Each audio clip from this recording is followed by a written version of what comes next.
At nandito na naman tayo, nagbabalik sa ating Converge content mga tropa. Maraming salamat sa patuloy na sumusuporta. At eto yung content natin. May nag-comment sa atin, shoutout natin. Si Bergie Tihada, shoutout sa'yo. 9 days ago nag-comment siya dito. Sabi niya dito, Boss, bakit kaya hindi kami pinayagan sa PisoNet? Mga tropa, lingid sa kaalaman ninyo, meron tayong computer shop before. And tuturuan ko kayo ng strategy para magkaroon naman kayo ng idea. To tell you honestly mga tropa, hindi nyo talaga pwedeng maipakabit yung internet ninyo kapag ka meron na kayong existing na mga PisoNet na nakikita ng mga installer, kapag ka residential lang yung a-applyan ninyo na internet mga tropa. Bawal na bawal yan kasi lugi nga naman yung pinaka-converge. And kahit nasa mga Meralco or kahit nasa mga tubig, kapag ka pang commercial use yung pinaka-establishment ninyo, hindi kayo papayagan yan. Nangyari nga sa akin yan before mga tropa, residential lang kami, pero nakita nung pinaka-tubero na meron kaming something na business, tumaas yung presyo ng tubig namin and tumaas din yung presyo ng kuryente namin. Kasi nga, for commercial use na yung nagaganap. And tuturuan ko kayo ng strategy din para makabitan din kayo, or kung no choice talaga kayo na residential lang yung a-applyan ninyo. Wag na wag ninyo sasabihin kung saan ninyo gagamitin yung pinaka-internet ninyo. Sabihin nyo lang pag mag-a-apply kayo for personal use lang. Hindi kasi talaga kayo papayagan yan. Eto ginawa ko dati nung nasa Globe pa ako, as in yung Globe yung ginagamit ko. Hindi ko muna sinet up yung pinaka-computer shop ko. Nagpakabit muna ako ng internet as residential. Kumbaga nag-trial muna ako, titignan ko kung maganda yung serbisyo ng pinaka-residential bago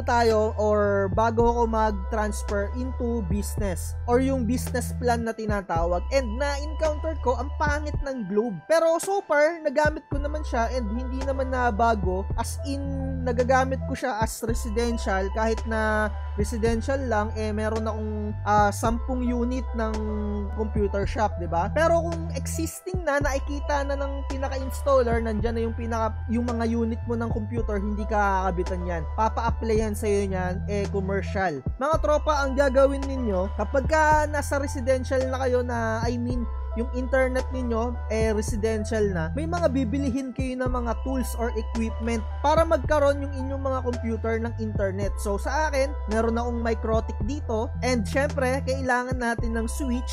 And etong switch na to, ito yung magdi-distribute ng mga internet dun sa ating PisoNet or sa ating mga Piso Wi-Fi. Kasi kung magpapaabit kayo ng mga residential, usually isang port lang yung naka-open dito.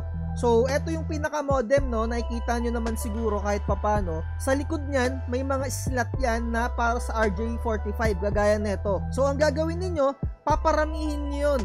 And ipupunta nyo dito sa MikroTik, and yung output na itong MikroTik, ipupunta nyo naman sa switch. And etong switch na yung magdi-distribute sa mga PisoNet ninyo. Ganun yung mangyayari dyan mga tropa. And may mga scenario rin mga tropa ko na sa mga Piso Wi-Fi na nangyayari, yung kanilang slot dito na RJ45, sa una bukas yan, and kapag ka nakita ng Converge na ginagamit yung another port, ilalak nila yan mga tropa. Ganyan talaga yung nangyayari, kaya kailangan nyo pa rin talaga ng switch kung kayo ay mga nasa residential. So ganun yung gagawin ninyong strategy. Huwag kayo mapapaabit ng internet na gagamitin ninyo sa pang-business, Ito ay discretion nyo na lang yon mga tropa, ha. Pero syempre mas maganda pa rin talaga na naka-business plan kayo. Kagaya sa akin, ako hanggang ngayon naka-micro-biz pa rin ako sa Converge. As in, naka-pang-business ako sa Converge, kaya okay na okay. And kung may mga problema, napakabilis ko makakontak sa kanila. I-share ko lang sa inyo yung experience ko dun sa Globe,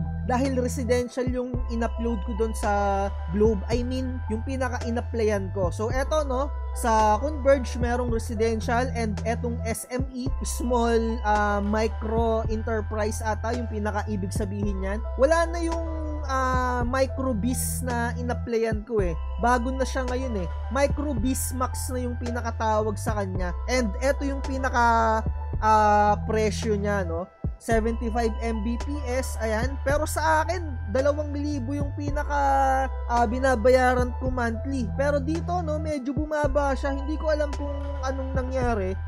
Yung pinaka plan ko, hinayaan ko na lang talaga kung ano yung pinaka in-applyan ko dati. Kasi baka magkaroon pa ng aberya kung papababain ko pa yung pinaka plan ko. So, nag-stay na lang ako doon kahit na 2,000 monthly.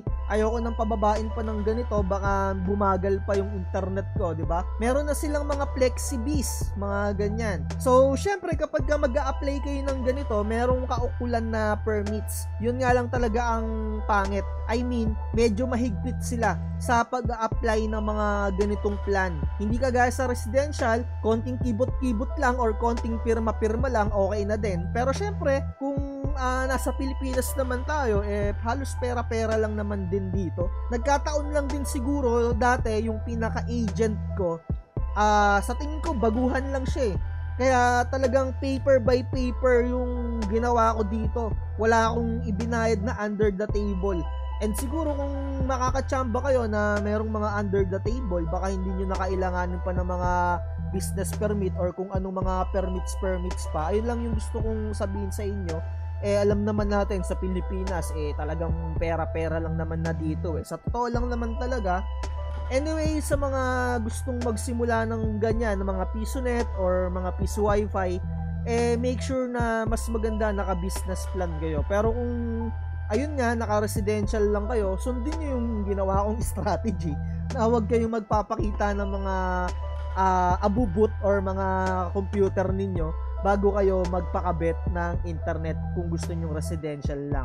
And syempre, expect nyo na rin na kapag may problema dyan sa inyong internet, medyo nasa least priority kayo, di ba? Kumbaga, mauuna syempre na ma-accommodate yung mga naka-business plan na i-repair bago yung inyo, kasi as residential lang yan. Maraming mga naka-query bago kayo makatawag pa.